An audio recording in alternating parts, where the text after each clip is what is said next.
Դերասանուհի Էմմա Սապունջյանը սիրելիի հետ մեկնել է Փարիզ, որտեղ Էյֆելյան աշտարակի ֆոնին սիրելին նրան անակնկալ կերպով ամուսնության առաջարկություն է արել։ Դերասանուհին այդ տեսանյութը տարածել է ինստագրամյան իր էջում ու կիսվել անակնկալ նորությամբ։ Կներեք, բայց ես ինչքան նկար ունեմ Փարիզից, հրապարակելու եմ, որովհետև Փարիզում հայտնվելն իմ ամենամեծ երազանքն էր։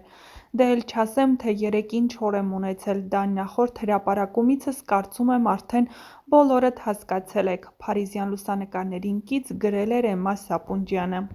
Նշենք նաև, որ Էմմա Մկրտչյանի սիրելին ներքին գործերի նախարարության քրեական ոստիկանության գլխավոր վարչության կիբերհանցագործությունների դեմ պայքարի բաժնի պետ Հայկ Մկրտչյանն է։ Դերասանուհի Էմմա Սապունջյանն այս շրջանում նկարահանվում է Ելենա Արշակյանի «Ծով աչքերի պատճառով» հեռուստասերիալում, որտեղ մարմնավորում է Ռեբեկային։ Նրա կերպարը սիրված ու ընդունված է հեռուստադիտողների կողմից։ Թերթ.am Life-ը Էմմա Սապունջյանի հետ մանկության դրվագներից էր խոսել ու ներկայացրել հարցերի ու պատասխանների տեսքով։ Ինչպիսի երեխա եք եղել, չար, կռվարար, թե հանգիստ, դերասանուհին պատասխանել էր. Շատ փոքր տարիքում հանգիստ եմ եղել, ես իհարկե չեմ հիշում, բայց ծնողներիս կողմից մինչև այսօր բողոքներ չեմ լսել, իսկ դպրոցական տարիներին եղել եմ հանգիստ, բայց շատ կռվարար, հիմնականում կռիվ էի անում տղաների հետ։ Մանկության ընկերներ շատ եմ ունեցել, բայց քանի որ մանկությունս անցել է Ռուսաստանում, նրանց հետ կապը կտրվել է։ Հիմա կարող եմ առանձնացնել դպրոցական ընկերուհուս Իլոնային, ում հետ մինչև այսօր շատ մտերիմ եմ։ Ո՞րն է ձեր սիրելի խաղալիքը։ Երևի փափուկ փոքրիկ փղիկը, որը կորցրեցի առաջին դասարանում ֆիզկուլտուրայի դասի ժամանակ։ Չսիրած ուտելիքը՝ սպիտակաձավարի շիլա, ատելով ատում է, իսկ մայրիկս չգիտես ինչի ստիպում էր, որ ուտեի։ Հիմա ամենասիրածս ուտելիքն ա, պատրաստ եմ ամեն օր ուտել։ Ամենադաժան պատիժը՝ շոկոլադները պահելը, մինչև հաց չէի ուտում, շոկոլադ չէին տալիս։ Դպրոցում չսիրած առարկան։ Քիմիան, հիմնականում վերջին դասն էր լինում, անգամ վախենում էի դասից։ Մանկության վախերը։ Երբեք չեմ ունեցել ոչ մի վախ, չգիտեմ էլ ոնց է այդպես ստացվել։ Մանկապարտեզից ինչ հուշեր ունեք։ Մանկապարտեզ չեմ հաճախել, ցոգոլ գողացել եք։ Ոչ, քանի որ երբեք չեմ սիրել ոչ ցոգոլ, ոչ էլ սալոր։ Մանկության սերը, չեմ հիշում ունեցել եմ արդյոք մանկության սեր, թե ոչ։ Ամենահիշվող նվերը շատ մեծ, փափուկ ու գունավոր փղիկը։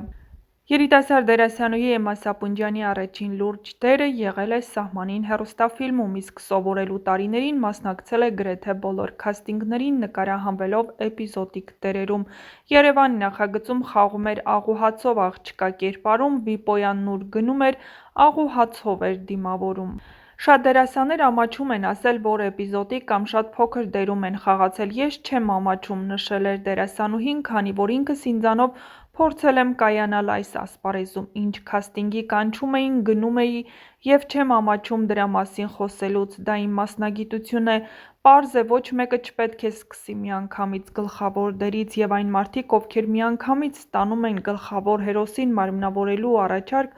հաստատ հաճույք չեն ստանում այդ կերպարից, ինչքան որ ես կստանամ, որովհետև ինձ համար դա քայլ առ քայլ է եղել, անկեղծանում է Էմման, ով մինչև էպիզոդիկ դերերը տարբեր ակցիաներ է արել և աշխատել է որպես ադմինիստրատոր։ Դպրոցն ավարտելուց հետո, երբ ազատ ժամանակ ունեի, փորձում էի պարապ չմնալ, 16-18 տարեկանում փորձել եմ ամեն դեպքում ինքնուրույն լինել,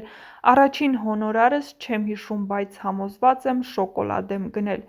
Էմմայի առաջին լուրջ դերը եղել է «Սահմանին» ֆիլմում, որի քաստինգին գնալիս համոզված էր չի անցնելու։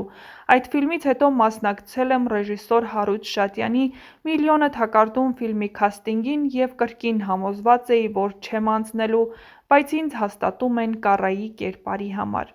Հարութի հետ աշխատել միշտ ցանկացել եմ, քանի որ հավանում էի նրա նախագծերը։ Հաջորդ նախագիծը եղել է «Փրկեք մեր հոգիները», քանի որ Հարութ Շատյանն ինձ արդեն գիտեր «Միլիոնը թակարդում» հեռուստասերիալից և առաջարկեց խաղալ Էմիի կերպարում։ Դերասանուհու խոսքով, նախագծում դեր ստանալու համար երբեք խնամի, ծանոթ բարեկամ չի խառնել, ամենին հասել է իր ուժերով։ Այս մասնագիտության մեջ շատ եմ լսել, որ պետք է բախտ ունենաս, լավը լինես, տաղանդ ունենաս, որ քեզ նկատեն։ Երևի իմ բախտն է բերել, որ ինձ նկատել են։ Ես պարզապես հասկացա, որ աշխատում եմ պրոֆեսիոնալների հետ, որոնց համար նշանակություն չունի դու սկսնակ ես, թե ունես ծանոթ վերևներում։ Այս ամենն այնքան պարտավորեցնող է ինձ համար, որ ես ամեն ինչ անում եմ, որպեսզի արդարացնեմ նրանց սպասումները։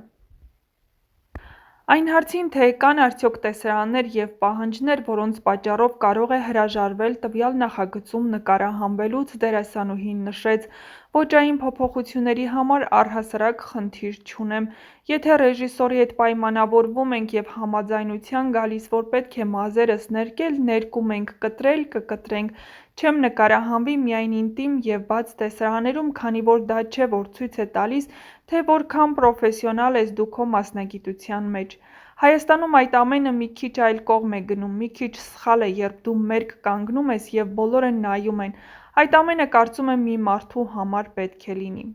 Էմմայի կարծիքով նման տեսարաններում նկարահանվող դերասանները համարձակ են, քանի որ գիտեն ինչ խոսակցություններ են պտտվելու նրանց անվան շուրջ և կարողանում են այդ ամենն անտեսել։ Պարզվում է դերասանական կարիերայի ճանապարհին նաև խոչընդոտողներ են եղել, որոնք համոզել են, որ չի կարող դերասանուհի դառնալ, այնքան շատ էին այդ մարդիկ,